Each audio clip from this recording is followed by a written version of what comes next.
এটার উপর ডিবেট করি, সেইটা না করে আপনারা কি করছেন? রাষ্ট্রপতির ভাষণ বয়কট করছেন।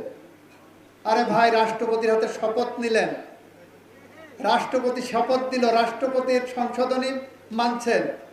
এই যে জুলাই গণভোট অধ্যাদেশ বলছেন, এটাও রাষ্ট্রপতি স্বাক্ষরিত, এইগুলো মানতে পারবেন। আবার রাষ্ট্রপতির ভাষণের উপরে 50 ঘন্টা আলোচনা করতে চান, অথচ উনি ভাষণ দেওয়ার সময় বলছেন আমরা বয়কট করলাম, ওনার ভাষণ শুনবো না।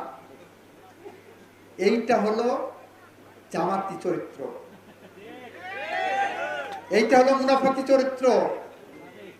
আপনি বলবেন একটা, করবেন একটা, বিশ্বাস করবেন একটা, করবেন একটা।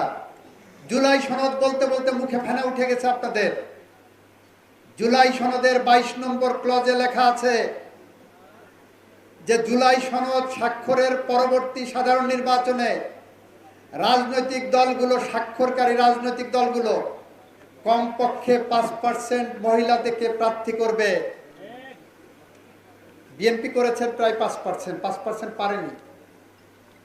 জামাত একজন কেউ দেয়নি, এনসিপি একজন কেউ জুলাই সনদের আওতায় কাউকেই মনোনয়ন দেয়নি, কোন নারীকে। তা আপনি কি করে জুলাই সনদ মানলেন? জুলাই সনদে বলা আছে যে বিরোধী দলকে ডেপুটি স্পিকার দেবে। বিএনপি ডেপুটি স্পিকার অফার করেছেন, আপনি নিলেন না, আপনি মেনেছেন? জুলাই সনদে বলছে যে সনদের এই ধারাগুলো সংবিধান সংশোধন সাপেক্ষে কার্যকরী হবে, আপনি সেই লাইনে নাই, আপনি জনগণের মধ্যে বিভ্রান্তি ছড়াচ্ছেন। আমরা